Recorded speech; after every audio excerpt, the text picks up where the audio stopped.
வணக்கம் நண்பர்களே. இன்றைக்கி கேரளாட்டு 20ஆம் தேதி செப்டம்பர் மாதம் ரிசல்ட் எப்படி இருக்கும் அப்படிங்கிறது நம்மளுடைய கணிப்பு. நம்மளுடைய கணிப்பில் நம்ம இவங்ககிட்டேருந்து ரெண்டு போர்டு எடுக்கிறோம். அந்த 2 போர்டு வந்து பிசியாக இருக்கும் அப்படின்னு நினைக்கிறோம்.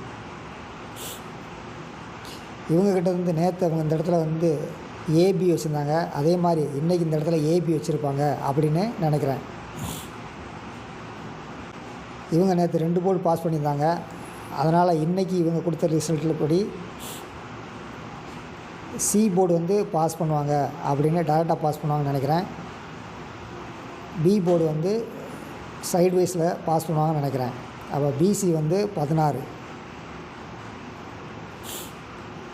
இவங்க நேற்று 2 போர்டு ஏவும் சியும் பாஸ் பண்ணியிருந்தாங்க. இன்றைக்கி இவங்க பாஸ் பண்ண போர்டு வந்து டியும் சியும் 3, 6.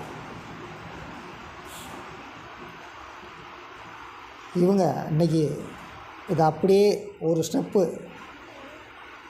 லெஃப்ட் சைடாக இருக்கிறாங்க. டிஏபி சி வந்து அவங்க கொடுத்த 3 டிஜிட்டில் சி வந்து டைரெக்டாக உட்கார வாய்ப்பு இருக்குது.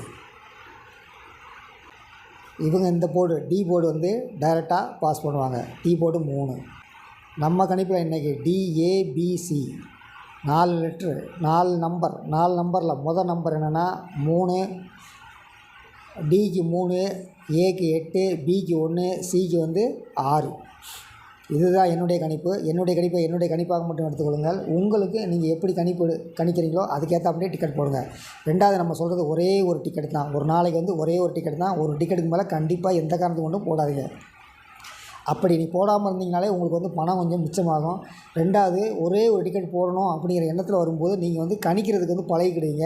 உங்களுடைய கணிப்பு வந்து சரியாக அமைய வாய்ப்பு இருக்குது. அதனால் வந்து ஒரே ஒரு டிக்கெட் மட்டும் போடுங்க. நன்றி, வணக்கம்.